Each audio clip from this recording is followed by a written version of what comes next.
What's going on, everybody? Thanks for checking out the Among the Ashes podcast this week. We're your hosts, Wes and Chris. Before we jump into tonight's episode, we want to take just a minute and say thank you to each and every one of you guys that's been checking out the show and tuning in with us each week. We really do appreciate it. It means a lot to each of us. If you guys are checking us out on YouTube and you don't mind, hit that like button, hit the subscribe button, leave us a comment. We want to hear from you guys. We want to get some feedback on the show. And don't forget to turn on the notifications bell. That way you get notified when we upload. When you're done there, we're asked that you jump over to one of these platforms as well: Spotify, Apple Podcasts, iHeartRadio, Amazon Music, or YouTube Music, and give us a follow there. It also helps the show. This will be true podcast platform. You won't get the video, but you will get the audio, and you can download an episode for whenever you don't have a chance to sit and watch the show. Also, if you don't mind, share the show with your friends. Help us to get out there to the masses. And lastly, tune in every Thursday morning, 9 a.m. Central Time for a new episode. If you've got a show idea, or you would like to be a part of the show, or maybe you need prayer, whatever it may be, shoot us an email at amongtheashes@yahoo.com, or you can hop over to our DMs on Facebook, TikTok, or Instagram, all searchable by Among the Ashes Podcast, and send us a message there.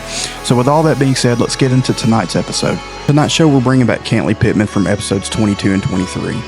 He's going to dive into what he feels like ultimately made him step away from Christianity.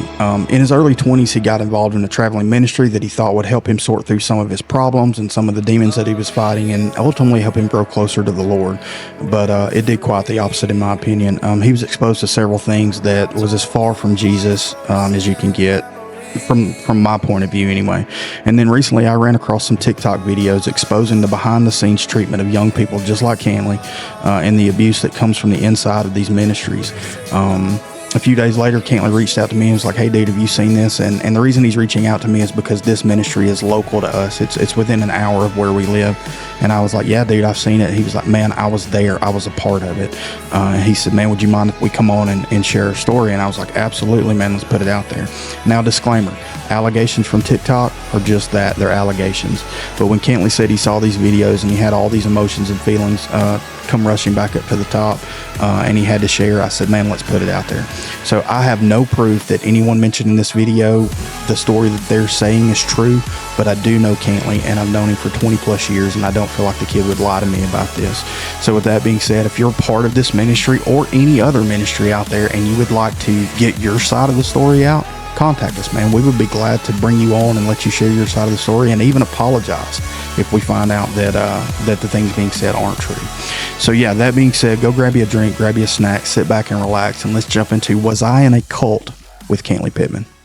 What's going on, everybody? Thanks for checking out the Among the Ashes podcast tonight. I am your host, Wes. Marcus and Chris are not with us tonight, but that's okay. We've got Cantley Pittman back. Cantley, how you doing, buddy? What's up? I'm good, man. I'm good. How about yourself, buddy? Man, I'm doing good. Most of you guys may remember Cantley from good old Papa Turkey. Old Papa Turkey. That's what we entitled that episode. Yeah, first one. 2 episodes of this season, right? Yeah, it was. Yeah. You put it out we had first a good episode. time. So talked about you coming back, and we got you back for some interesting topic tonight. Interesting topic. You excited about it? I'm stoked, man. I got some stuff to get off my chest. Well, bring us up to speed. What's been going on since we last saw you? Oh, man. Well, you married us. Yeah. Married me and Carly. That's been fantastic. Dude, married life's way better this time. Way better the second time around. Is that what you're saying? I hope Jessica's not watching. That's what I hope too. Hey, didn't mean it. Not like that. Don't take it the wrong way. Nothing personal. But yeah. Yeah, dude, it's been fantastic. Life's been pretty cool. Work's been a little weird. Yeah. But I don't want to talk about work. Yeah, I mean. And kiddos are great. Well, I say that. One of them keeps getting the flu. Don't know how that happens. Yeah. But I don't know. Life's been pretty good. Well, it could be worse. He could be getting pink eye.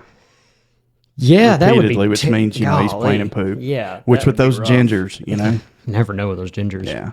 Dude, they've been ugly to each other recently. Me and Carly was talking about, I was like, they need to separate them for a little bit. They're soulless as well. Folks, I kid you not. There were probably 10 redheaded people at Cantley and Carly's wedding. I have never, I will be 46 years old at the end of this month, and I've never seen that many redheads in one place. We were either blessed or cursed. In the wedding. Yeah, blessed or cursed, one of the two. So wedding turned out great though. I was looking for a pot of gold. I guess the fact that the wedding went off without a hitch, that's the pot of gold. That's what it was. Well, that's what it was. Yeah, they christened the wedding by themselves. Yeah. So it was a good night though, man. I had a good time. It was cold. Yeah, it was cold. Yeah, we didn't anticipate it being that cold. We were supposed to have heaters set up everywhere. Come to find out, the propane was empty. Well, I was and good. We had one heater. I was good once we got in the barn, but poor Carly. Yeah, dude, she was out, actually fine until like when always getting married. You know, we were both sitting there shaking, trying to put these that was bracelets adrenaline, on. I'm sure. Yeah. Yeah, but once we got into the barn, she was like, "I'm fine. I'm good." I'm sitting there, man. I'm suited up. I'm like, "I'm great. I'm good. I'm Gucci." Yeah. Well, you both looked amazing. Appreciate it. I don't know who looked better.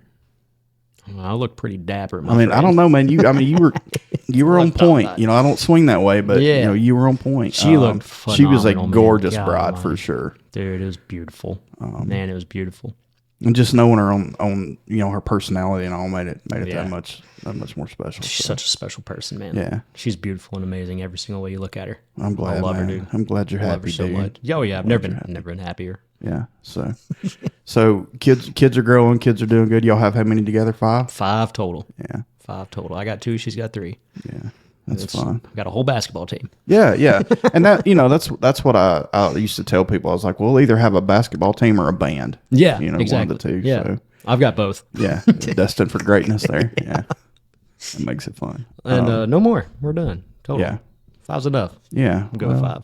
You know, I mean, the Brady bunch, you know, Mike and Carol was successful with 6. Yeah. So it's crazy. One of them turns 15 next month. That's weird to me. Yeah. She's like, teach me how to drive. And I'm like, I drive a stick shift. No. Yeah. It, man, driving was pretty easy for me. Like, I stuck Keegan. I always kind of let him, because when we lived over in the subdivision, I would let him drive through subdivision. Right. Some, you know, no big deal. But I remember Keegan was 14. Yeah. That's about when I was. About to turn 15, and we went to my boss's house to sight in our rifles, and we got, I don't know, 3 or 4 miles from the house, 5 miles from the house, a stop sign down here, and I said, so you want to drive? And he looked over at me, and he was like, what? And I said, you want to drive? He was like, I don't know how to drive. I was like, you about to learn? To learn, brother. So he drove all the way home, and I know he was nervous because, man, you couldn't have stuck a gnat in my rear end. I mean, I just... You know, I got out. You could see my butt cheeks clenched to that seat, but he did good. That's know? Good, and man. Then, that's good. Kirsten, I guess I'm gonna have to just let her do it, man. You do, man. It's terrifying to me. You do. Her mom is even worse than I am. Carly's terrible about it. I tell you what was hard for us was parking. I could see that. Pulling in a parking space was tough for them. So what we did was we went to the school and I just let them drive around, empty parking lot, you know, get caught, and then say pull in a parking space. Yeah. Square it off. Once you do it, back up, let's go. Yeah. Pull into another one. And I mean, they catch on pretty quick. She keeps saying, take me to the church parking lot. Let me drive up there. And I'm like, okay. That's the way to do it. You know, her daddy, he's like, you know, learn to drive Cantley's car. You learn to drive stick shift. Yeah. And you can drive nothing. You can drive anything you want to. It ain't nothing. So I guess I'm going to let her learn. Yeah. She doesn't know that, but when she's at some retreat, church retreat in Tennessee right now, not Winterfest or anything like that. I can't remember the name of it, but they took off. Strength to Stand, maybe? Yeah, that one. Yeah, Scott Dawson. Yeah. Our church normally goes. They're going somewhere else this year. The itinerary to that thing is crazy. Yeah. She was like, only get 30 minutes of free time. I was like, what? You're going to talk about Jesus. You ain't playing. Yeah. That's it, man. It's a good conference, though. You know, I imagine, I've never been, but I would imagine it's a lot like Winterfest in the Church of God. Yeah. It was crazy that I had a sermon at daggum 12 o'clock at night. Mm-hmm. I was like, what? And you wake up at 8 a.m. Yeah. Start another one. Yeah, they get the word. The only difference is you get to the Coliseum there in Knoxville at Winterfest at 11 a.m. to start at 7. Yeah. And you get out of there at 2 a.m. You know what I mean? And then you got to drive 2 hours back to Gatlinburg, you know? Winterfest, man. I don't miss those Winterfest. days. Winterfest was fun, though. Y'all were the first time I went to Winterfest. We had a good time. And y'all, dude, I will never forget it. And it used to be on tape somewhere. Y'all come in there and hit me with an air horn. Yeah. And I levitated off went and never moved after that. It was on video. It was on video. Yeah. That RCA camcorder. Man. Fernando Belcher. Gosh. Brought all of those, and that was a good trip. We actually had card keys to everybody's room. I kept the spare key so we could do that. Yeah, that was fun. That was a good time. Yeah, good dude, trip. I remember, oh man, that just brought back a quick memory. Dude, I don't know if you remember or not, when y'all would come over to mom and dad's house as a youth group, you and let's see, Peck, golly, I ain't said that name in a long time. I ain't thought of him in a long time either. And then Derek, y'all would go around. Oh yeah, I remember that. Yeah. It was a little less politically correct back then. Correct. Than That's why I had to be careful with how I did it. But dude, it was Franks and beans. Yeah. It was terrible. Lord forgive us. man, dude, y'all had everybody dying. I remember it, and I was a kid. I was small, but that's core memory, man. That stuck up here. I'm sorry forever, that is a core memory. I'm so sorry that is a core memory. That was a good one though. So yeah, speaking of youth groups, so Yeah. we're going to dive into some interesting topics. As most of you who listen know, we are from Alabama, and I am Christian. Cantley grew up Christian. I don't know that you consider yourself. I don't really consider myself Christian. I consider myself a follower of Christ. Sure. Christian was really a slang term. Yeah. It's how they identified the people who follow Christ. Correct. But most Christians nowadays are not. They don't exemplify Christ. So I hate to, I guess to put it in a generalized box for all you Christians out there that are going to get mad at me. Yes, I follow Christ. But you've kind of taken a different stance. Yeah. In the last 10 years or 10 so. years, yeah, no joke. Which is fine, right, wrong, or indifferent. Everybody's entitled to what they think, but I would say the topic we're going to talk about tonight probably has something to do with some of that. Just a wee bit to do with it. So those of you who are following along, so we grew up in an era of name it and claim it, prosperity gospel, right? Health, wealth, prosperity. If you tithe a certain amount, you give a certain amount to God, you're going to be blessed. As the great Bishop T.D. Jakes says, favor ain't fair. Like God cares more about one person than any other. And us being Christians so we've been doing a study in Sunday school on the spiritual gifts and the fruits of the Spirit. Right. And it's so funny because Christians are one extreme or the other. Right. They fully believe in the supernatural or they don't believe in the supernatural. But if I bring in a book of spells and start reading them, they're going to freak out. 100%. And so it's funny how we as human beings deny God and the power of God and the supernatural of God, but we will fully believe in any kind of voodoo woo-woo stuff. Right. We'll believe in the stars or numbers or raising your vibration, whatever. But it's hard for us to believe in Jesus and the fullness of his power. And when we do, we take it from one extreme to the next. And I believe that's because we are natural beings living in a supernatural 100%. world. Yeah, 100%. My personal take is there's one creator God, his son Jesus, the Holy Spirit. But however you want to look at it, from the beginning of time, whether it's Jehovah God, which I think is correct, or not, there's got to be something. Yeah. You've got a small select people out there who kind of, I guess, believe in Darwin and the Big Bang and evolution. I believe in evolution to an extent. To an extent, for sure. I do believe things evolve and change. I don't believe that a sea creature come out and evolved into a human being over, That's kind of crazy in my opinion. I don't fish started believe- walking. I don't believe the earth itself is millions of years old, although I do see, the more I study, I do kind of see some biblical evidence of that, but I'm a 6,000 year, God built the earth in 6 days. Yeah. On the seventh day he rested. I believe that we are a young earth, not an old earth.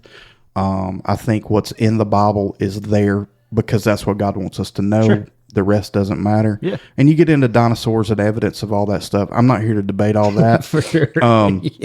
Maybe it is older. Maybe, dude. The Bible says a day is 1,000 years, 1,000 years is as a day to God.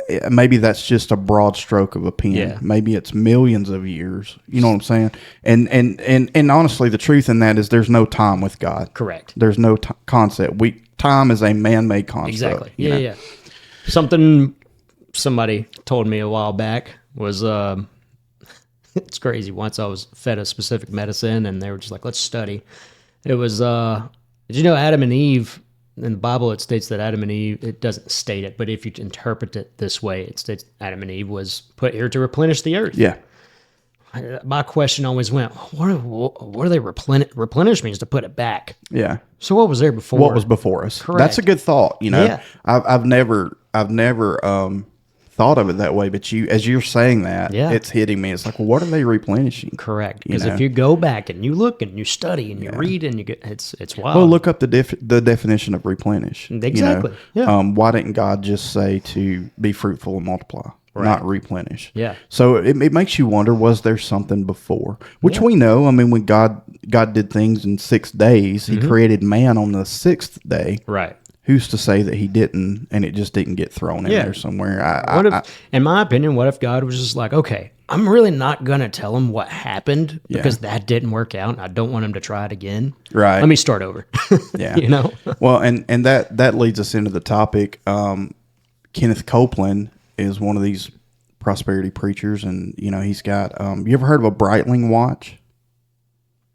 You think Rolex is the big daddy? No. No, Breitling. I have, yes.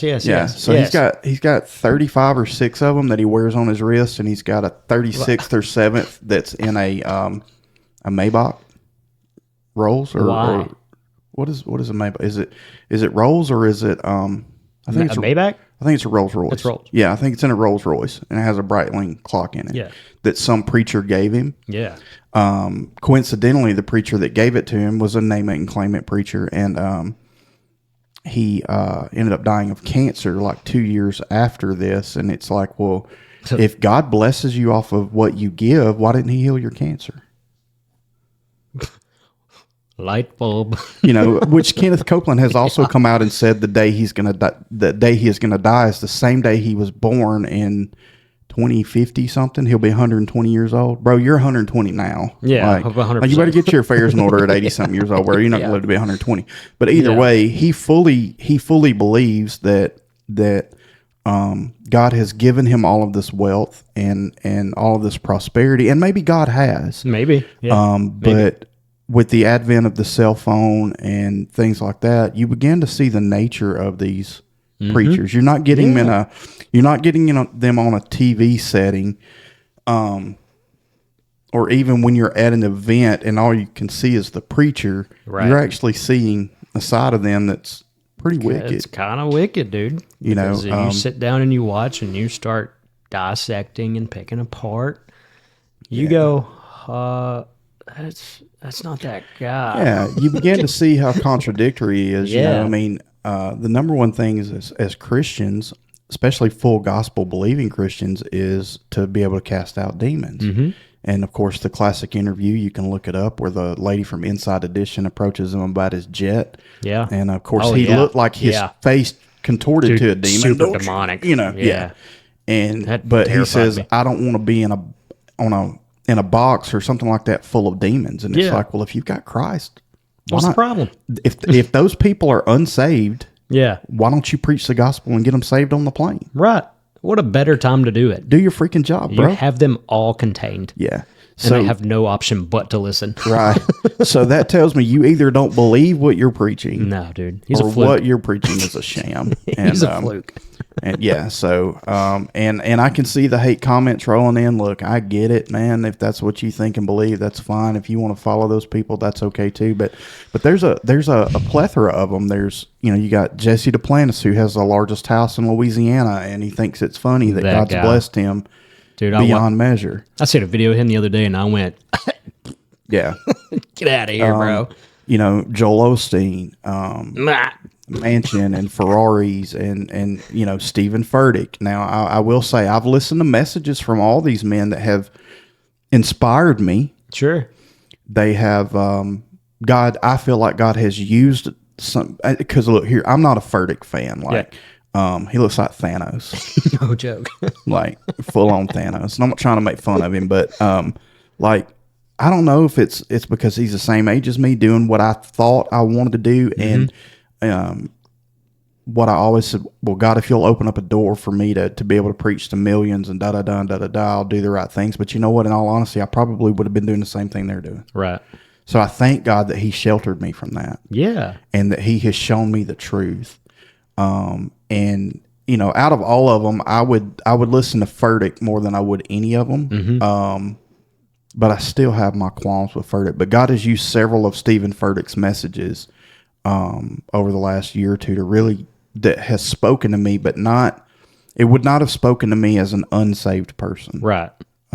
Therefore, I say it was more inspiration than revelation. Right. Does that make sense? Oh, yeah, 100%. Yeah, I fully believe in, that if it's a revelation, okay, I'm going to hear it. Yeah. But if it's something to just kind of inspire me, I'm going to go, thanks. Yeah.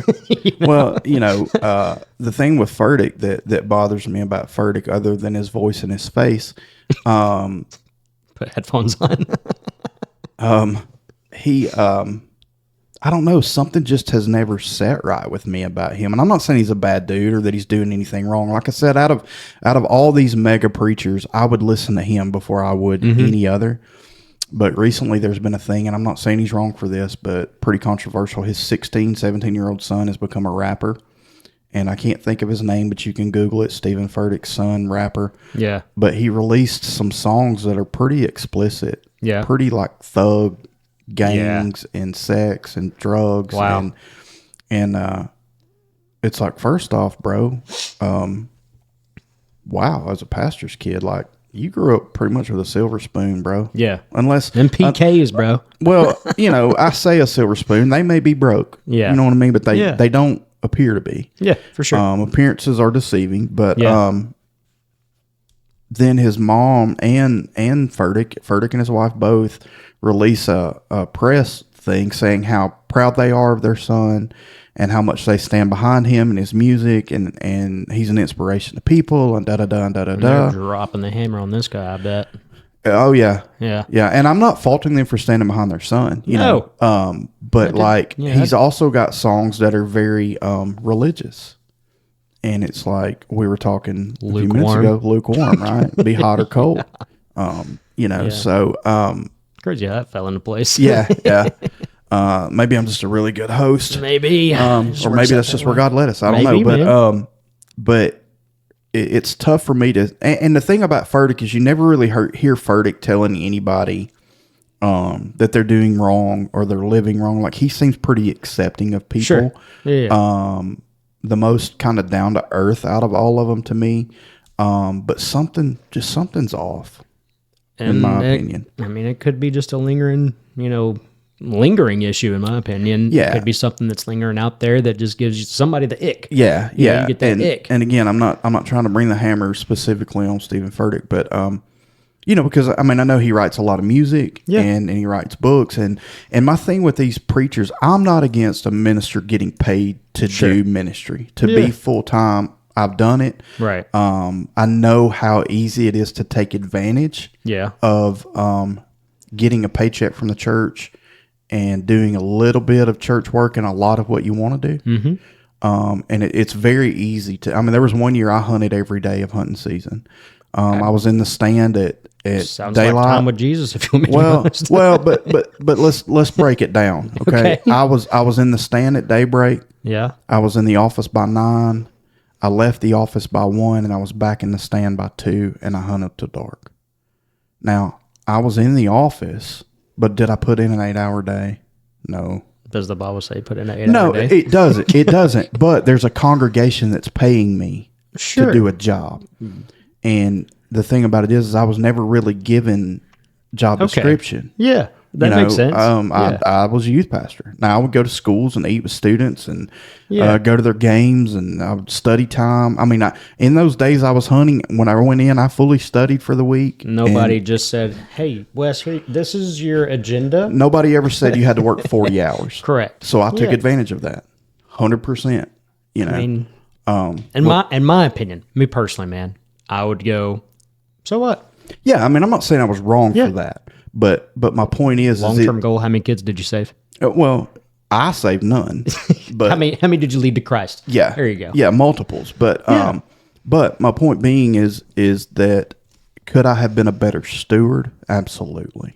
Sure, everybody because there were times that I woke up and was like, I'm just not going in the office today, and I would hang out with my kids, my children, Yeah. So it's easy to take advantage when you're in a position like that and you're getting paid. You're not having to worry about punching a clock, and you know what I'm saying? But was I ever fully 100% responsible with my time at the church? No. If I'm being honest, no, I wasn't.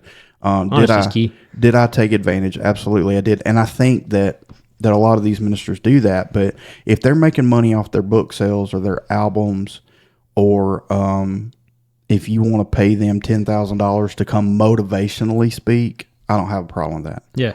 Where I have a problem is, hey man, we're putting on a conference and we want to see soul saved and we want you to come preach. Well, it's $10,000. Yeah, that's crazy. That's crazy to me.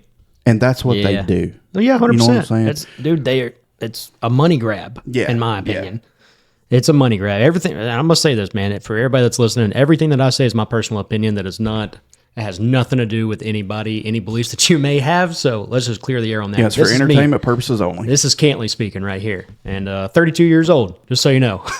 been through the ringer. People that come into play when those kind of things happen, and I'm going to start hitting on a couple things right here, man. When you start talking about the money side of church, and you start talking about how much it costs you to come speak at a church, how much your plane ticket costs, all this and all that, that's when I start going, so why is money involved? Why did you get the money involved? So if you break it down, doing it for Christ? If you break it down, when Jesus sent the disciples out, he sent them out 2 by 2 and told them to take nothing. Yeah, point proven. Take nothing. Yeah. But you could take these people too that are saying you got to pay me $10,000 and say, well, I'm believing on God. Right. So in my opinion, if the church wants to pay you $10,000, great. Yeah. Here's a $10,000 donation. Yes. But that should not be the cost of you to get Correct. there. I had a lady one time tell me, she was doing some booking for me, and she said, well, what's your honorarium? I said, I don't have one. Well, you need to have one because I'm going to get paid to book you. Well, whatever they want to pay. No, Wesley, you need to have an honorarium. I said, I'm not going to charge to speak the gospel. No. I'm not. Yeah, that's tough. So if you want to set something for me, that's fine. That's on you. Whatever you need to make, you get 10% of it. Whatever. You can keep it all. I don't care. I will go. The only thing I ask is you'll feed me and my family, and you'll pay for us to get there and back. Yep. And give us a place to sleep if it's more than driving distance. But if you can't do that, that's okay too. I'm still coming. Yeah. You know, TD Jakes at one time was a $10,000 honorarium, and you had to rent out the fanciest, swankiest hotel around for him and his staff, and nobody could have slept on the beds, clean sheets, like brand new sheets, brand new towels. Wow. Like, you're talking $100,000 production for him to come speak. By the time you cars and food and hotel, yeah, for him to share the gospel, you know, and there's so many of them that do that, and it's like, what's this about? And churches will pay it if you're a big name because you draw a crowd. And money gets put in an offering plate. Yeah, and that's more people that maybe come to their church, and their church gets more. So it's like tossing a pebble into a lake. There's ripples off of that. 100%. So if I can bring in the latest greatest speaker, then if I pick up 20 people off of that, then my budget goes up too. Correct. You know what I'm saying? Yeah. And I get it takes money to make churches run, and I'm not bashing that. What I'm bashing is when you're like Rod Parsley, who I have heard, God Parsley is what I call him, who I have heard him distinctly preach against tattoos and mohawks and things like that in the 2000s. It's a lifestyle. Show up to Winterfest 2 hours late. Yeah. And then wouldn't go on stage until the plants were arranged a certain way. That is a fact from people that was on the Winterfest board that were my friends. They told me about it because they were furious. Well, now the Joker's got a tattoo and he wears a ball cap and jeans and a leather jacket because he's not relevant in a suit and a Rolex anymore. 100%. You know? You got to fit in. Fit in. So did God call you? Yeah. or are you just charismatic and you're no longer relevant, so you have to reinvent yourself? You got to come back with something different. And I get it's a business. You know what I'm saying? But it's a business move, man. Admit it's a business. Yeah. That's where I'm at with it. Admit it's a business. Admit I'm going to be front. Church to me on that aspect is a money grab. You start bringing all these people in there and you start talking, donate here, donate here, donate here. Everybody gets a piece of that pie. It's all a piece of pie. Everything is. It's a big old pie. Everybody gets cut. Everybody gets their slice. And I get that churches have to run off of functioning money, right? But every single Sunday, And I've been on the back end of things, and I've heard these conversations going, okay, well, this is so-and-so, and they make this much money. If you take their yearly salary, that they're going to take that 10% that was requested of them, and they're going to put that in there so we can tell you that that's going to be their 10%, and this is their 10%. And it goes on to a mathematical equation of, okay, so we should average somewhere around $150,000 this year. Yeah. Okay, Pastor, we're going to talk about what we're going to pay you now. Yeah. Okay, we need to spend this kind of money over here in order to make these changes to the music equipment, to the church equipment, to the Sunday school classes, to this and this and this. And then they go, but what if we want to bring somebody in? Where's that budget at? Yeah. Oh, okay, well, let's get the elders of the church together and we're going to start talking about that budget.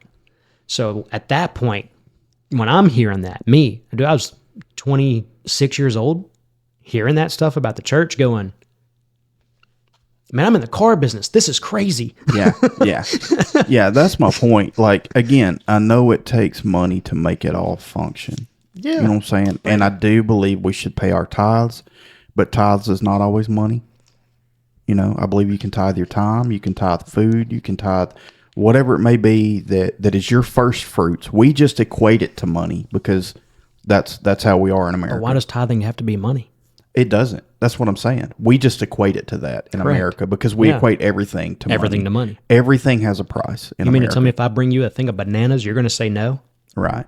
It's if that's the best you got. Exactly. And you're giving it cheerfully. Yeah. That is your tithe. Jesus wouldn't have, he would have been like, thank you. Yeah. Thank you for but that kindness. There are straight up ministers. So I was listening to a video, and I can't remember who it was. He was either a rapper or a football player or something. Yeah. And either way, he's pretty wealthy. Right. And he's going to this mega church, and I can't remember who the minister is. But they call him and his wife in, and because he's a member of... Now, look, being a member of a church and a church attender are two different things. Yeah, you're not two different things. Yeah. So let's get something straight. The Bible does not command us to tithe. Correct. It does say, do this and see if I won't bless you. Right. Malachi 3:10. Yeah. Paraphrasing. So God is saying, if you do this, I will bless you. Mm-hmm. But it's not saying when he says, here's the thing, Jehovah Jireh, that's a principle that cannot change. That's something that he promised Abraham. By us accepting Christ, we are grafted into that family. Mm-hmm. So we are part of Abraham's seed at that point. If he's Abraham's provider, he's our provider. Right. You know, if he provided for Moses, he's providing for us. If he provided for Jesus, like that is who God is. Sometimes we just have to look for the provision. Yeah. When he fed the Israelites in the desert, he sent manna every single day except for the Sabbath. Yep. It's the only day they couldn't store it up.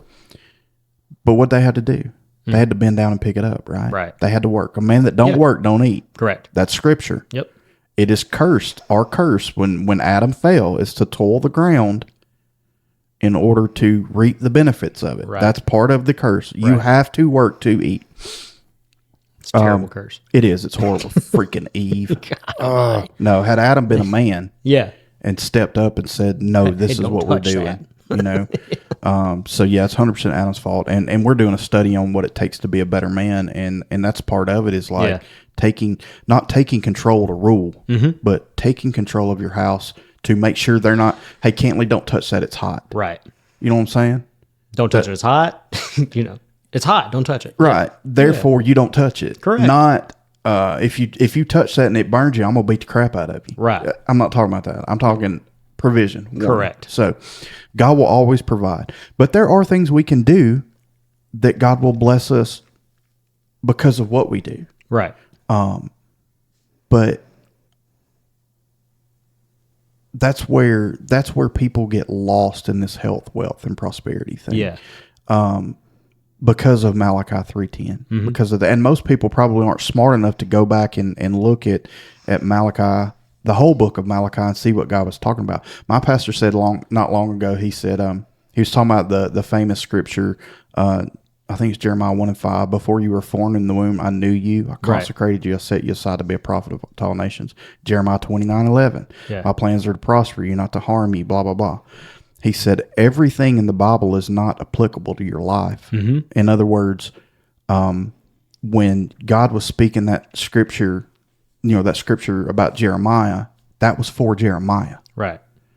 Right. Does that make sense? Yeah, no, yeah. But we make it about us. Yeah.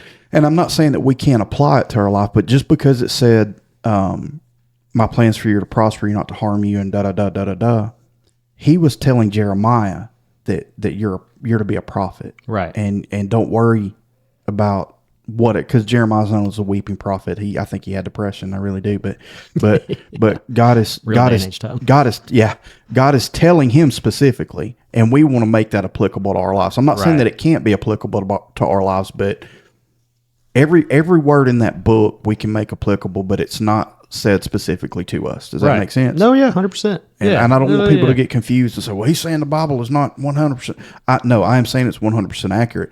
But also what I'm saying is sometimes it's a story for us to wake up and say, oh, okay, I should be obedient. Yeah. How old's the Bible? Yeah. How old's the Bible? I don't know. It's old. Over 2,000 years old, right? Okay. Yeah. So you're going to try to take something over 2,000 years old and apply it to a daily life of a human being. Yeah. Take it and put it into your own perspective. Learn from that. That's where I'm going. Yeah. So the Bible is very black and white. You can take it very literal. Yeah, 100%. But I tell people all the time, there's a lot of gray area there too, because we're human beings, and it's up to our interpretation of how we read it. You may read a scripture and me read the same scripture and get something totally different from it. You know what I'm saying? No. So my point being is they have taken these scriptures and they've just prostituted them to make it 1000%. fit, so that if that is the case, then Jesse Duplantis, if you have the largest house in Louisiana, share it. If somebody gave you a Breitling watch, Kenneth Copeland, sell it and take the money and put it into something where somebody there needs should water. be nobody there. And we'll get into where we're going, but if you're buying up all the property in your area, nobody should be homeless. Oh, no, 1,000%. You know what I'm saying? Dude, nobody that's should crazy. be. There's a church here locally.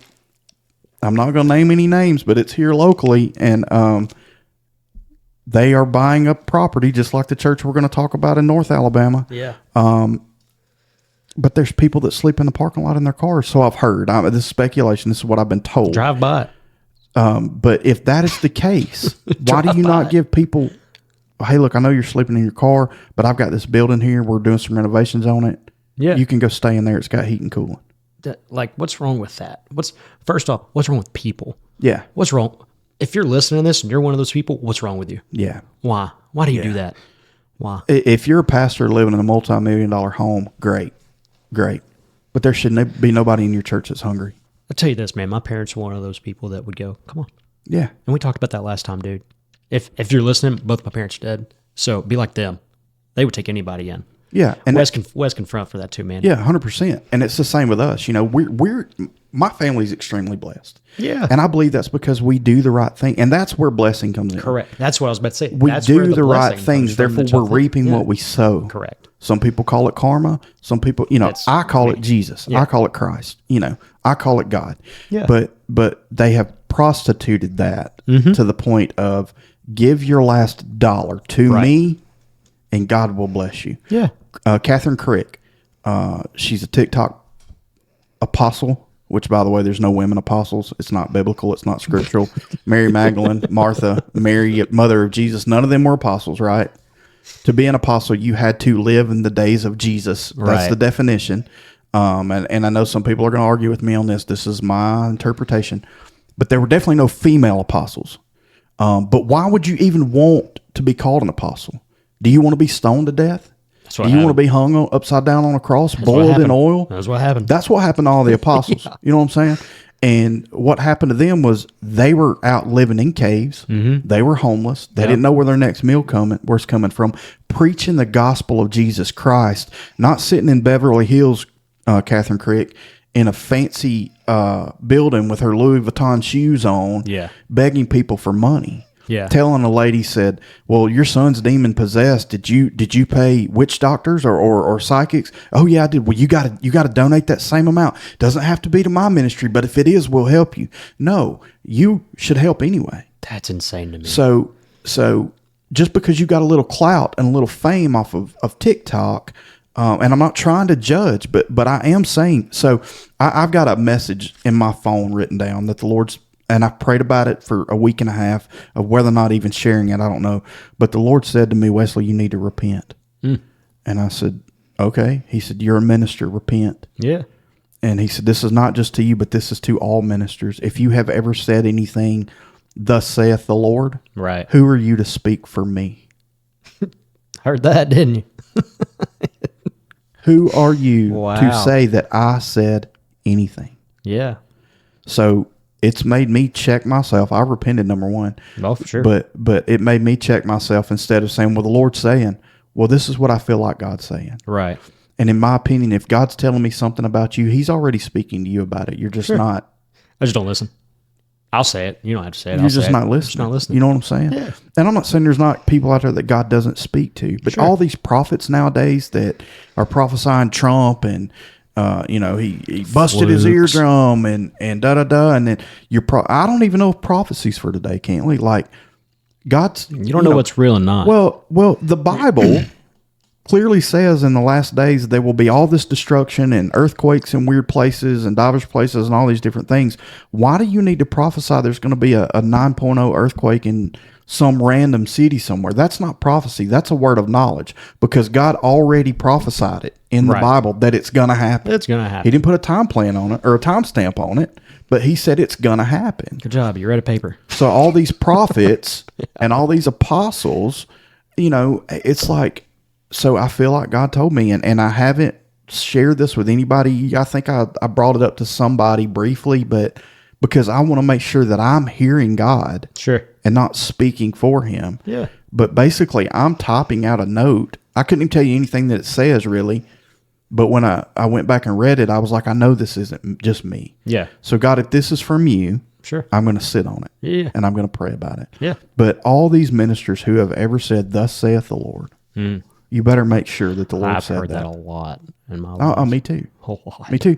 And there's been times I've said, hey, God told me this. Mm-hmm. And I'm pretty sure that I've never preached my opinion. I preach a lot from my circumstance. Right. And I wish I was more intelligent to be able to take the Bible. Yeah. And just preach the Bible without inserting my experiences into Correct. it. Because you do have more of your opinion than anything. Yeah. Yeah. So therefore I've started thinking like, are the things that I've preached over the last 20 years, was that God or was that just me relating the scripture to my life? And I mean, okay, my opinion, isn't that what the only time that you're really preaching out of the Bible is when you're reading from the Bible. So at that point, are you preaching or are you just talking and are you reading? Well, yes. So I think, what is preaching? So I think and I can't remember. You got expository preaching and something else, and one's preaching from your experience, correct, and one's preaching just strictly the truth of the Bible. Hey, Paul wrote this in 15 A.D. and da da da da da da da da da. And this is what he was meaning, and this is what he was saying. Right. Da, da, da. Preaching from your experience would be comparing your life. Yes, and I don't think we're wrong for that, but but we better make sure we're right because we're gonna, as ministers, we're held to a higher standard. Sure. So we're gonna be held accountable for every "thus saith the Lord" that was wrong. Right. Does that make sense? Oh, yeah, dude. No, 100%. Yeah. No, I'm with you. And if you're listening, I'm with you. That's where I'm at. And that's where I've been for the last several months. I mean, I've made it no secret the last 13, 14 years of my life. I've been wandering through the desert. Sure. And I know God told me it's for a reason, and I understand it now. Yeah. I mean, I woke up in late September, early October, like I woke up from a bad dream. Like, feel different, think different, act different. Yeah. I'm not depressed. I'm not sad. I'm not like it's all just gone. And I fully understand why God took me where he took me. Right. I also understand that it could have lasted one day. Yeah. I just made it last 13, 14 years because I wasn't willing to learn the lesson.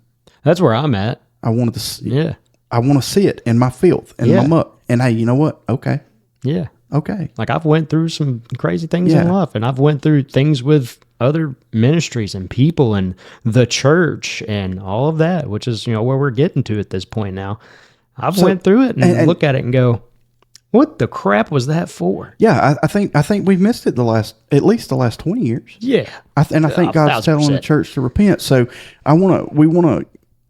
so in specifically, the whole reason we got together was because of some stuff on TikTok. Correct. That popped up on my feed. A lady named Danielle Bragwell, she referenced a guy named Joey Trieb, Trieb, and a guy named Stephen Womack, and you found a channel called Jenny's Journey. Yeah. And they're all talking about the ramp. The ramp. Which is in Hamilton, Alabama. Correct. Which hits home for me, and it hits even more home for me because of this church here locally. Yeah. That's doing the exact same thing that they're doing at the ramp. Yeah. And the ramp's been going on for 20 years. Yeah, easy. Karen Wheaton. And if you go check out these channels and you listen to what these people are saying, and if you live in the area that I live, you're seeing the same things. They've bought up all the property in the area, and they're doing it to bring in business, and in particular, the one here locally is to, so I've heard, is to buy the building, fix it up, and make rent cheaper than it would be normally, so people will start businesses. But yet, I'm not seeing anything being done with the buildings. No. No. Now, he does do a lot in the community. He's repaved the police department. He does a lot with the police department, which, in my opinion, why wouldn't you? Yeah. Now, keep them off your back. That would be federal. It wouldn't be local. Correct. But you've got upstanding citizens to back you. Yeah. If he's been good to us. Yeah, he ain't done nothing wrong. And I'm not saying that Billy Ray is what I'm going to call him because he looks like Billy Ray Cyrus. That's funny. I'm not going to say that he's doing anything wrong. But he is very wealthy, which is fine. I know most of them are. He's had a lot of television stuff that he's gotten paid for. He's been into music. I'm sure he's got paid for that. He sold some books, but he's also a prophet. He's been to heaven. There it is. One thing he describes is the throne of God looking like, and when I saw it on TikTok, he sounds like a nut job. When I watched the entire video, he still sounds like a nut job, but not as bad. Yeah. But he describes the throne of God looking like Jell-O. Yeah. Now, people have taken that and said that he's saying that God is sitting in Jell-O. No, that's not what he's saying. What? He's describing what he's seeing as a prophet, okay? But everything that's going on there is exactly what I've been hearing out of these people from the ramp. The ramp goes pretty deep, man. They're talking. This is people from the inside. Yeah, these are folks that went in and like Joey specifically talked, and the other one's talking about like I was in this, and they were in my life. Yeah, they were telling me how to live my life. Yeah, I didn't have a choice. Yeah, I had no. If I wanted to be a part of this, this was the lifestyle I was going to live. You're going to teach me to do this and this and this, and then come to the end, they're just like. You didn't do this one thing right. You're out. Yeah, and they left him high and dry. You're out. One kid. It's like a club. Yeah, family died. Yeah. No, you stay here. Yeah. They would want you to stay here instead of going home to their family and being with their parents that died. It was insane. They're talking about the students being hungry because they're not allowed. Well, they can work, but they have so many hours that they 30 plus hours a week are devoted to college, which is. I think it's accredited now through Oral Roberts University and something else, but like it's nothing. They had a curriculum and everything. Yeah, but it's not going to benefit you in the real world. The only way that you got out is if you proceeded through the ramp. Yeah, that's what it was for. Like they had their own ramp curriculum. If you go and watch Joey, he has the book. It's and the other girl, Jenny, she shows you a book that they had to abide by these rules that are in there. Yeah. This is the things that you gave them access to. You gave them access to go search your apartment, to inspect your cars, to go through your phone, to this anytime and this, they wanted. And this is not just leaders. These are second year students that can do that. So I've been in there 2 years. You've been in there your first year, and I want to see your computer. I can just go take it from you, and you can say nothing about it. Nothing. And it's not, hey, dude, let me look at your phone. Yeah. Hey, man, this is accountability time. You may be on it, and he just takes it from you. And correct. That's crazy. That's no insane. Dating, no touching. No touching. And don't even think about it. Don't even look at them. And I do get that. To help prevent, and I know Highlands has a model similar to that. Sure. They don't want you dating while you're in there because your focus is on Christ and it keeps you from being immoral. Temptation and immoral. Yeah. I get that, I do, but it's a little extreme. Yeah, it's me personally. Because the Bible says, "He that finds a wife finds a good thing." That's right. So if you're teaching and leading by example, you could still date, and those students follow by example. Yeah, why can't we do it together? Because Jenny, she talks about how it's a video actually I was watching last night. She was saying that it would be, you know, like you even look at him the wrong way. Yeah. You even talk about it the wrong way. Yeah. Well, now you guys have to get married. I've known you 2 months. Go get married. Don't care. Go get married. You're either you get together or you don't talk. Yeah. And she was like, I was married within 3 months. I think that's I may be misquoting her. I don't know. But she was talking about how she got married because of the pressure Is she was applied to divorced? her. Ain't no ring on her finger in those videos. Yeah. And that's what I'm saying. So you're pressuring people into getting married to keep them from falling into sin. Yeah. But that was her purpose. That was their purposes. Yes. But you have not counseled them. You have not shown them what marriage is. You have not. You pressured them to do something. So because you're so scared of them having, let's just say it, having sex. Yeah. And dying and going to hell. Yeah. But yet they end up divorced 2 years after they leave your program. Yeah. All you're doing is it's a practice for divorce, in my opinion. That's it. Yeah, that's it. You're setting them up for failure. That's all it is. And the day and times we live in, divorce is so willy nilly anyway. It's crazy. You know, and I'm not trying to say that because you've been divorced or remarried, but no like the solution right now is when you don't get along, you just get divorced. You don't work it out anymore. Yeah. And that's not. There's folks out there who was together 60 freaking years. Yeah, man. that's not. I mean, they met at 16, 15, 14. Candace was 15. I was 17.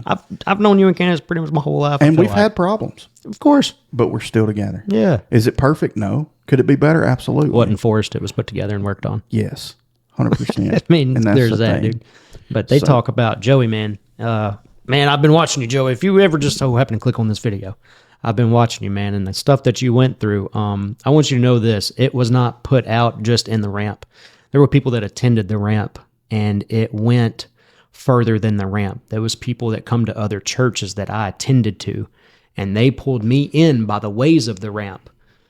And they got me involved in parts of the ramp ways by the curriculum and standpoints that they had set in their ways. One guy, particular, name dropping, Michael Lake. He danced with Eddie James.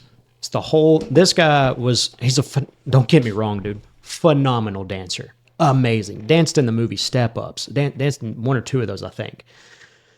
He come to a church in Coleman, and I'm not going to name drop churches on that point, but this guy particular come in, and he started from Eddie James Ministries. Eddie James Ministries was a huge part in the ramp, part of the music ministry at the ramp. He come in from that. Once he dispersed from Eddie James and the curriculum that he had to go through, which was a ramp curriculum that he went through in order to stay Christ-like and to bring others into that curriculum, it was crazy because it was just a pull. Mm-hmm. Everything he did was, I'm going to pick this piece up, I'm going to pick these, and just putting pieces where they didn't belong. And that's where I got brought into. I got brought into the standpoint of, hey, man, why don't you come on the road with me? Let me teach you how to dance. I love drama. And in church. Mm-hmm. That was a huge, watching you guys do drama is what got me into doing drama. So I was like, sweet, I'm going to jump into that. Let me tell you something, man. When it come to the point where he was sitting there telling me how I was going to live my life, not only that, but he told my daddy how I was going to live my life. And y'all, if y'all don't know Randy Pittman did not like Michael Lake whatsoever. So he told me, you can take him. Go ahead. Take him for a little bit. My dad gave him permission to take me. I was 20 years old. He gave him permission. And I went on the road with him. And that's when I started learning what we learned from, and this is Michael speaking, what we learned from Eddie James and, the Ramp Ministries. This is how we're going to do it, which is stuff that Joey talks about. If you watch Joey's videos, you start hearing of, you ain't going to talk to no women. You ain't going to look at no women. I'm going to get your phone. You're going to listen to me. I'm good. And this is the one that really got me. When he looked at me and said, I'm going to be your fatherly mentor. You're going to be what, bro? I got a dad. You're going to be my fatherly mentor? He's like, I'm going to teach you the ways of Christ, and I'm going to be your fatherly mentor. Whatever, bro. At that point, man, I was locked in. I was up in North Carolina. I was in North Carolina. I couldn't call my dad, tell him to come get me. Yeah. I stuck.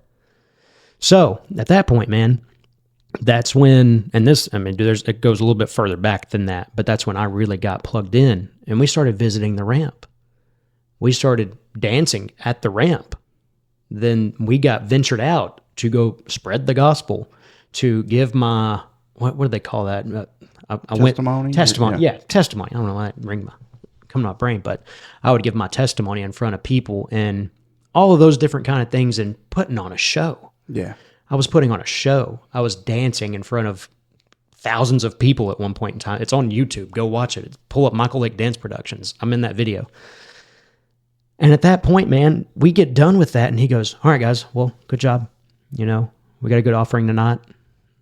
What we're going to do, we're going to go back home. We're going to pray about everything and have a Bible study, and we're going to keep pressing forward. We'd go to another state. And we did that for a solid 7 months. And then something happened, and we ended up going back home to Anniston, Alabama. And that's where he literally started becoming a completely different person, and where me as a person was affected. Because, and I'm gonna get into some deep things right here. So Mike Lake was, I'll start off by saying this, right? I was in there because I was addicted to pornography. I had my personal issues with, having sex at a young age, getting away from those kind of things. Well, he was newly married. Mm-hmm. So him being a newly married man, I'm going to do I'm going to do what I want. Yeah. His name was Khalil and Roscoe. We were the three guys that was dancing with him. And if you watch the video of us dancing together, it was him, his wife, me, Khalil, and Roscoe. And I would dare say that these other people dancing with you were probably attractive, good-looking young men in shape. For the most part, and I don't mean this weirdly. I mean you're a good-looking guy. Sure. You're decent. You're getting fat now that you're old, but you had another conversation we had before we started. Yeah. But you've always been in decent shape. You're a good-looking kid. I imagine these other kids, they're not just going to throw anybody on stage. No. And I'm sure Chosen. These kids were kids that he brought off the street with problems. He would go to other churches and speak the gospel and preach and bring them from their parents. So he's recruiting. He was recruiting these kids in. Is grooming. Yes. Yeah. He was their fatherly figure. Yeah. Because when he brought all of us together, we'd sit there and chit-chat late at night going, so what was your life like, man? Man, I grew up without a dad. I grew up without a mom. I was beat on. Yeah. So on and so on. Like these guys had actual real life problems. I didn't grow up like that. I didn't have any problems. I just had addictive personality problems, honestly. Which, is not necessarily a bad thing. When you look at the example of Christ, he chose the ones who had issues. Yeah. You know what I'm saying? Yeah, for sure. But the thing that these men, Michael Lake, Eddie James, other people we've named tonight, the thing they've got to realize is you are not Jesus. No. The Matthew 28, the Great Commission, 28:19 says, "Go ye and make disciples of all nations." Mm-hmm. We should teach people Christ and show them Jesus. But to say that I am your spiritual father, it's literally the words out of his mouth. And I don't think that that's necessarily. I don't know. I'm torn with that because I do believe that God will put men in other men's lives that they form a bond. And, sure. But let me tell you where that bond went. Well, but if you're taking that, you better be living it. Yeah, let me tell you where it went. You know what I mean? I'll tell you where it went. So yeah. So he ended up. It would get to a point at night. Like I said, newly married. It would get to a point at night where I'm putting headphones on, so I didn't have to hear the madness that was happening from the other side of the room. We were in bunk beds in a living room, and there was madness. I'm not going to use derogatory words. He's doing that with y'all in the room. In the house. Okay. In the house. Okay. We could hear. But he's not, and again, I guess it's his house, his wife, whatever. Sure. But you also need to think about noise travels. Yeah. And husband and wife, having 4 children, mm-hmm. I'm not going to say our kids have never hurt us. Sure. But that's my mom and dad. That you know what I mean? I'm their mom and dad. I'm a troubled kid off the street that was addicted to pornography. Yeah. There's a difference. There's a difference. Then also, there was a morning. You know what you're doing. He knew exactly what he was doing. And it was terrifying when Randy Pittman found out. Yeah. Because I told Dad, like I said, when I sent you this message, man, there was one person on this earth that knew about it outside of those 4 walls, and that was my dad. Yeah. It was bad. Michael Lake, he heard, Yeah. But there was a morning, man. One morning, woke up. Luckily I stayed on the top bunk. Roscoe woke up There was nothing there in terms of saying that in a nice way for the listeners. Nothing there. In the flesh. Him? Yes. Michael Lake. Michael Lake. In the flesh. Standing there naked. Naked. Roscoe going, what is that, dude? What? And I woke up. I'm like, yo, Mike, what are you doing? He was like, ha, wake up, boys. Time to get going. At that point in time was the time me, Roscoe, and Khalil, we stood up and we were like, yo, we got to get out of here. Yeah. This is not what we come to move on and live for. Yeah. And there's people out there that don't know this story. There's people that probably ask him still to this day to minister. Yeah. And there's a church that I went to that I attended to that also Jessica started dancing with him. And I was like, look, I know things about this man that you probably don't know. If you want to go dance, go have fun, you know?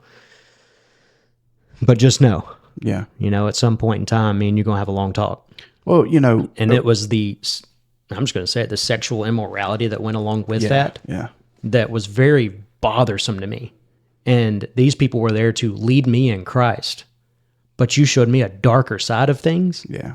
You showed me what it was like to really just crap all over it. Yeah. You know, because I'm sitting there, man. And I'm looking at Mike and he's like, what's y'all's problem? I snapped, bro. I'm like, bro, get me out of here. Dad, I'm in Anniston. Come get me. He pulled up. What's going on? Take me home, dude. Just get me home. And to this day, bro, I'm 32 years old. This is over 12 years ago, man. That video that I just showed you of me dancing, that was over 12 years ago. Embedded in my brain of what that guy did as a human being, a follower of Christ. Yeah. Watching him preach on stage, following the ramp mechanics, being an Eddie James minister. Eddie James, brother, you got some folks out there that you demolished. Yeah. So anybody that was above the ramp or a part of the ramp at that point in my life, I don't care who you are. Another guy, name drop, Amadeus Pryor. A dancer of Eddie James also, coming to the Church of Coleman. Started doing a lot of stuff with the drama team.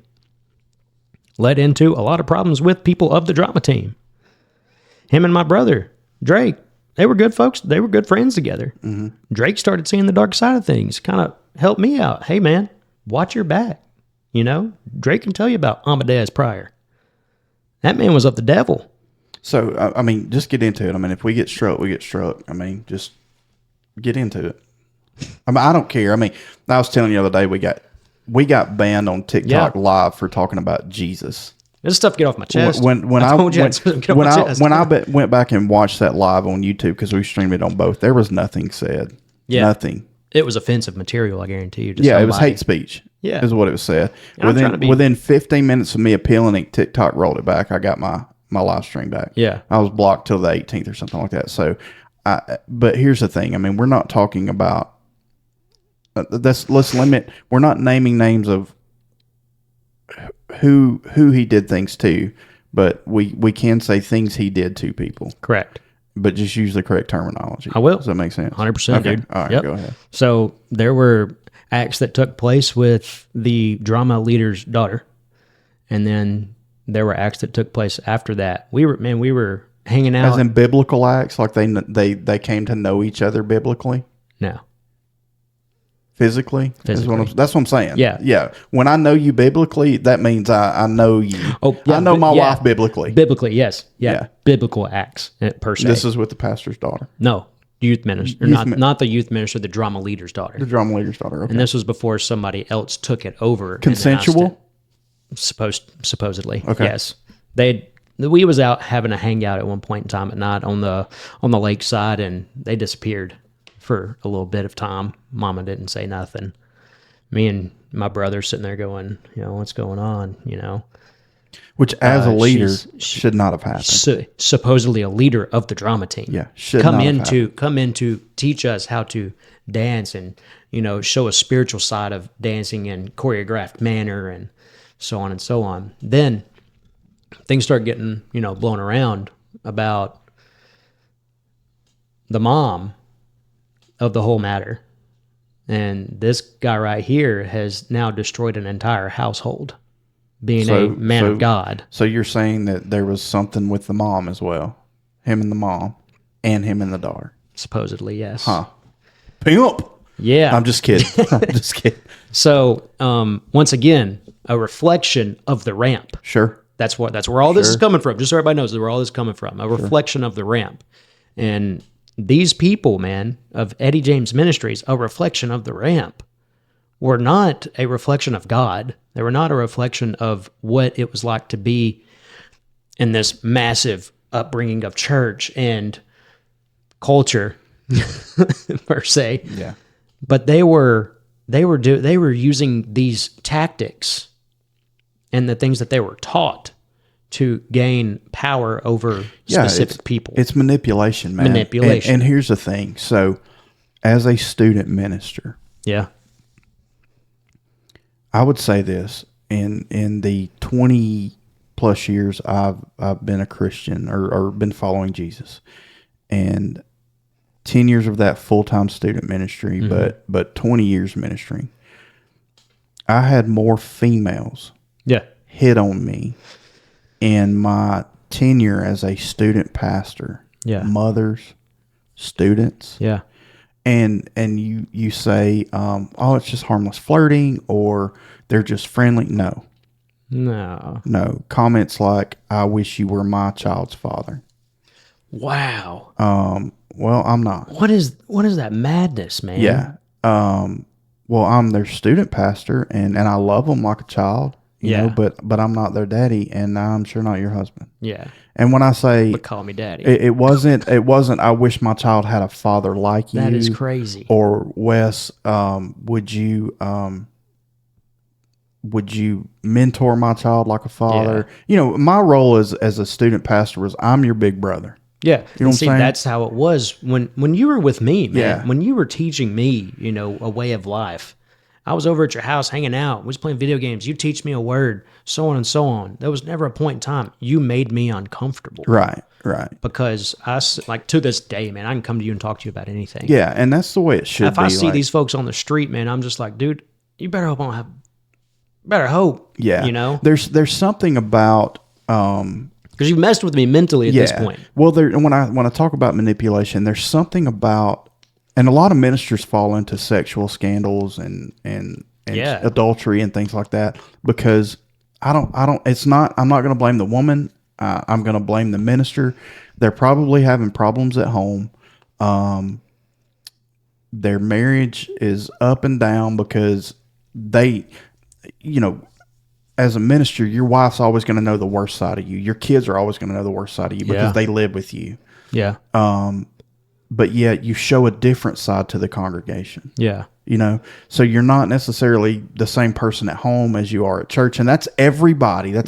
We're all humans. We all have issues and problems and make mistakes. I played drums at church. I wasn't the same person when I went home. Yeah.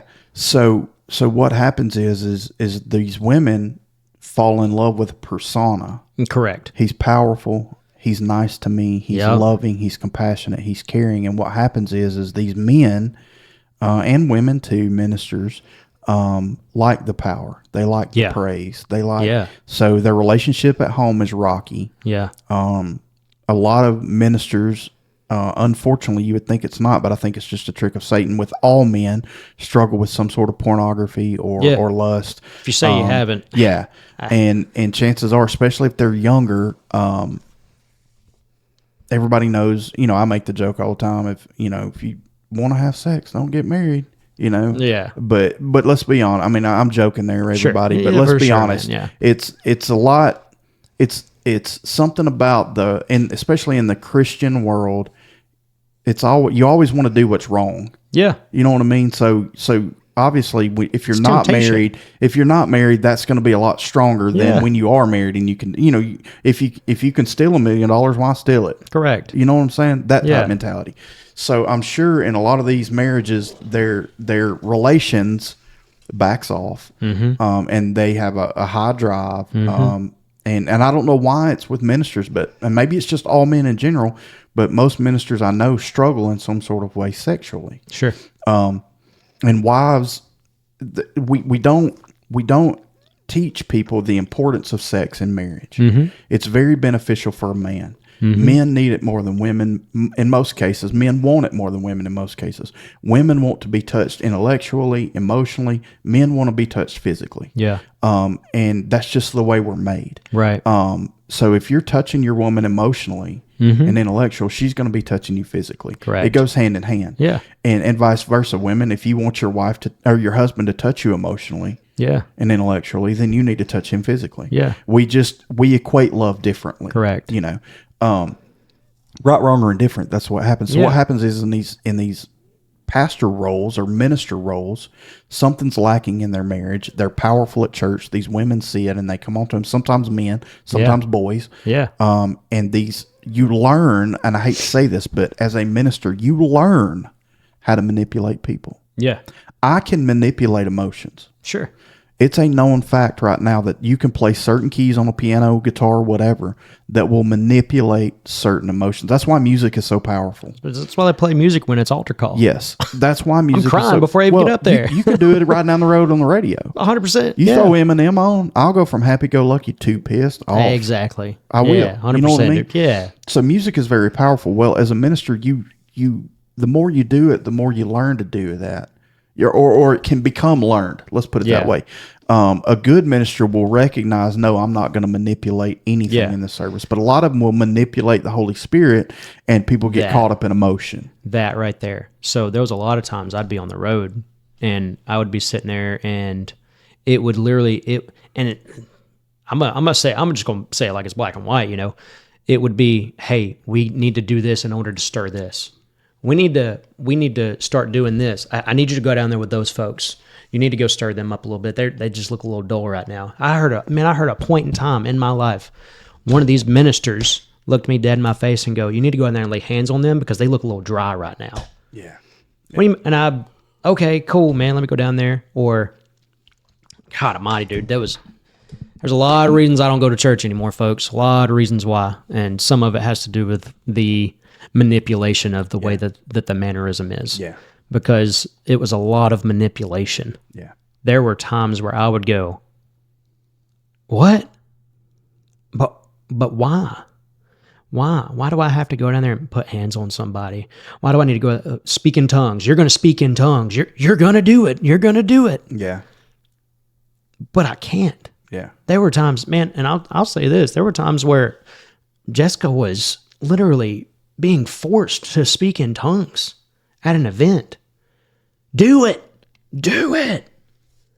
Swear, man. And that stuff blew me away, well, and man. That's the thing that I've learned in the last couple months in studying the gifts. Just let it out. Yeah.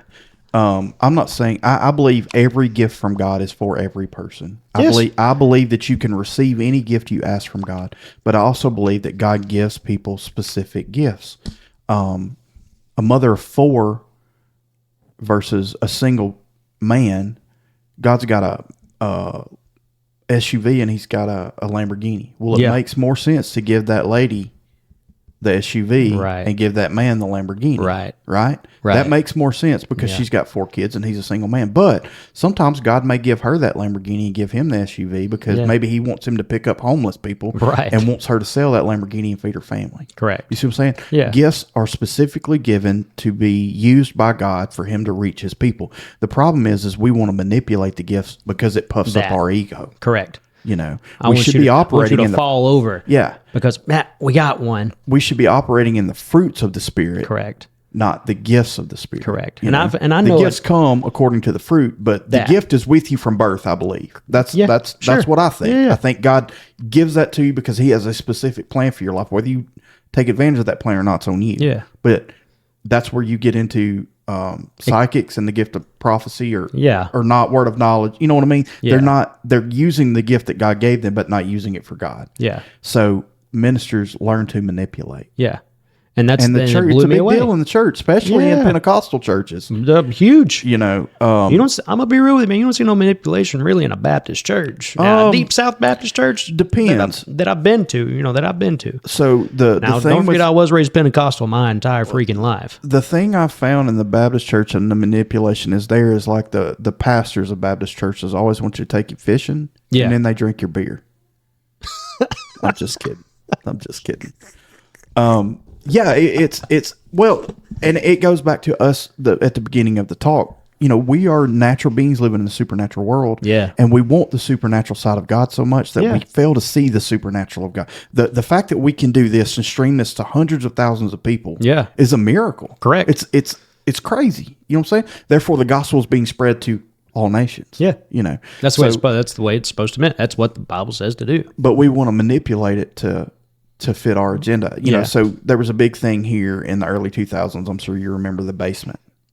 See, dude, the basement. Might have been a little too young. No, I remember the basement. Matt yeah. Pitt. Yeah, Matt Pitt, very dude. good-looking dude, very charismatic.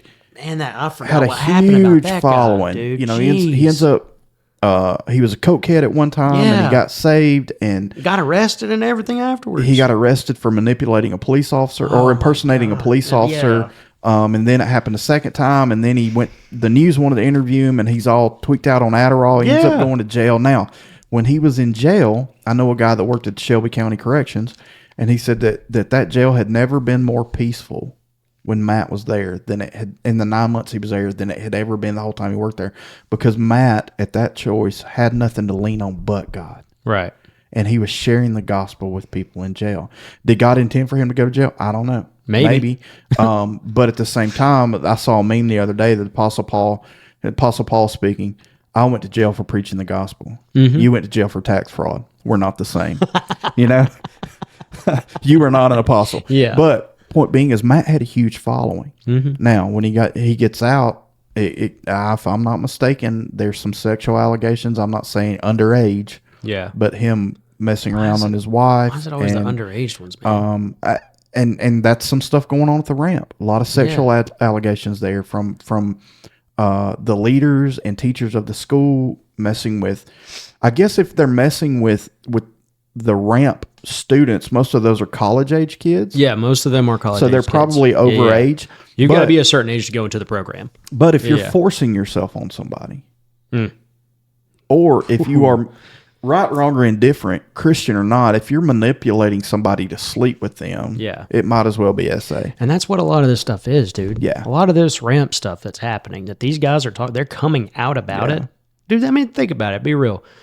Like, how long did it take you to come out about it? I want to know, how long did it take you to come out and say, man, because now you've brought out a fire in me that goes, bro, I'm with you. Ma'am, I'm with you. This stuff is absurd, the amount of reflection that these folks had in their life, and then to have an awakening of, what is happening? What is going on? Why am I sitting here and stuck in these four walls with these crazy lunatics that are pressing me for every single bit? Man, they talk about how they would manipulate these folks. Literally, he talks about how they would manipulate you and learn about each other's relationships, break people up, get others married with a different they would manipulate. Because they saw those two together better than... Correct. Yeah, so... And then one of the guys was a bodyguard, Womack. That his name right there? Yeah, Womack. He was a bodyguard? What do you need a bodyguard for? Yeah. And he talks about that. Go watch his TikToks. He's like, why did you need me to be a bodyguard? Like, I'd hurt somebody. Yeah, I would, but... Well, you know, we've talked about I think we talked about it in the good old Papa Turkey episode of you know, carrying your pastor's Bible and being his armor bearer and those things. You know, that's one of those things that is grossly misrepresented from the Scripture. If you want to do those things, fine. But like, why do I need anybody to help my? I'm the servant, right? You know what I'm saying? If I can serve and never lead, right? But if I'm a leader, I cannot lead without serving. Correct. And we'll